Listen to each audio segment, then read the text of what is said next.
Transformer हमेशा इस्तेमाल करते हैं हम लोग एसी में। अगर यहाँ डीसी देंगे तो ट्रांसफॉर्मर काम नहीं करेगा, क्योंकि वो परमानेंट मैग्नेटिक फील्ड बनाएगा, जिसके वजह से कि इंड्यूस होगा ही नहीं ईएमएफ हुआ।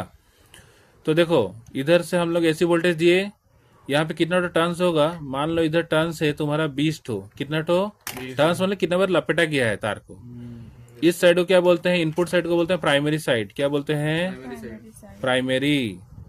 ओके, जहां से आउटपुट निकालते हैं उसको बोलते हैं secondary side. Very good, easy.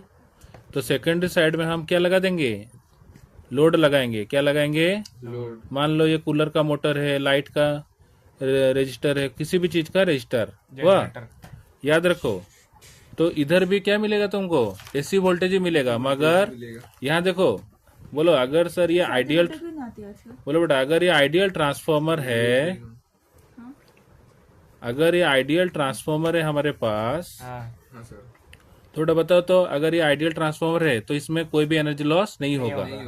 No energy loss, 100% efficiency, no energy loss, 100% efficient. इसका मतलब होता है कि input power equal to output power. तो बोलो इसको कैसे याद रखेंगे, बोलो रे, इनपुट पावर में क्या लिखेंगे, बोलो वी आई, ऐसे बोलो V P, voltage in the primary into power का फॉर्मूला क्या है, वी इंटू आई, बोलो current in the primary circuit is equal to, देखो वोल्टेज इन द सेकेंडरी को बोलेंगे V S into I S. Clear हुआ, पावर सेम होना चाहिए। तो मैं इसे क्रिस क्रॉस करूंगा, बोलो वी एस बाई वीपी, लेकिन इक्वल टू हो गया मेरा ऊपर हुआ, वीपी को इधर फेंका मैंने, तो हुआ, तो आईपी के नीचे कौन आएगा, आईएस आएगा। सिंपल है, इजी टेक्निक। अच्छा, और एक चीज याद रखो, जो वोल्टेज होता है कॉइल में वो किसके ऊपर डिपेंड होता है जानते हो, बोलो वोल्टेज। वोल्टेज का मतलब होता है EMF induce in the coil, बोलो EMF induce in the secondary coil को हम लोग बोलेंगे वीएस।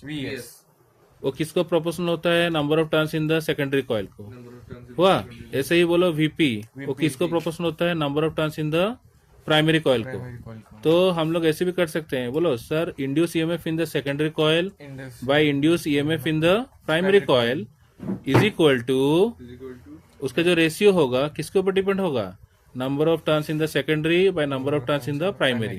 क्लियर हुआ। इसको हम लोग शॉर्ट में ऐसे भी लिख सकते हैं, इस फॉर्मूला को हम लोग शॉर्ट में देखो कैसे लिखेंगे, इजी। देखो शॉर्ट में ऐसे लिखेंगे डायरेक्टली, हम लोग क्या लिखेंगे, अगर ये आइडियल ट्रांसफॉर्मर होगा हमारे पास तो मैं डायरेक्ट लिखूंगा, बोलो voltage in the secondary coil by voltage in the primary coil is equal to number of turns in the secondary by number of turns in the primary coil. But current में यहाँ पे उल्टा हो जाएगा, क्या होगा, तो अब यहाँ पे एस ऊपर है तो यहाँ पे प्राइमरी आएगा ऊपर, करंट इन द सेकेंडरी आएगा नीचे।